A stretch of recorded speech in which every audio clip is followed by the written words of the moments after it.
tôi chơi dụng chơi dụng đó là việc tử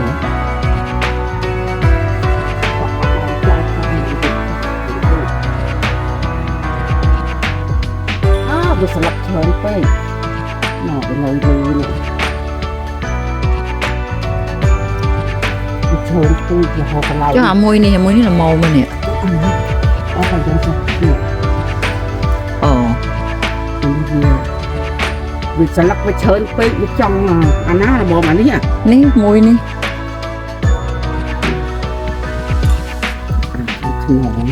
mà cho cả tao mới cho nó rồi sẽ đài đó lớn môi ní cái là màu bên này tròn chai nè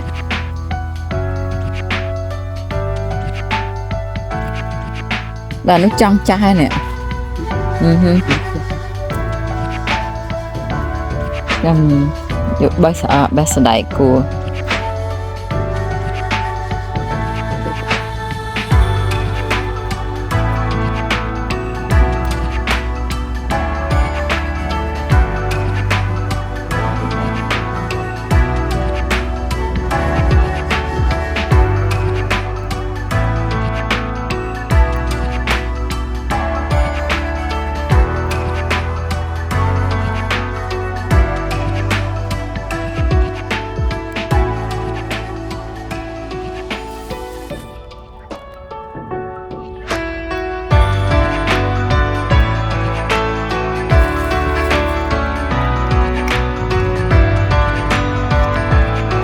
bề mặt đây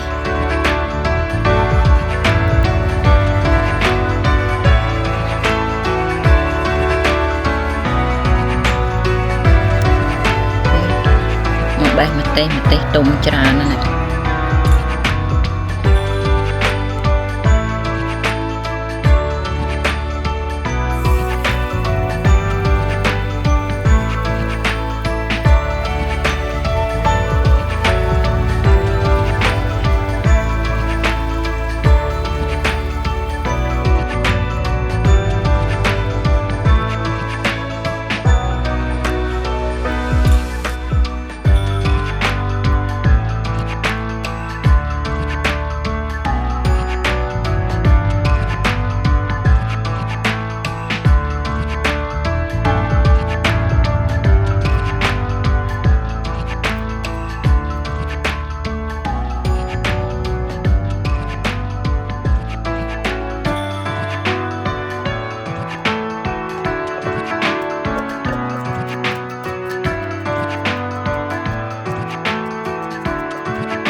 ឥឡូវនេះបុកសណ្តែកយើងរួចរាល់ហើយបងប្អូន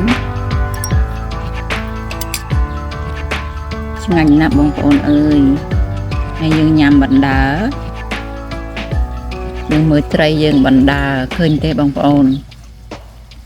អារម្មណ៍បែបនេះរកគ្មានទេណាបងប្អូន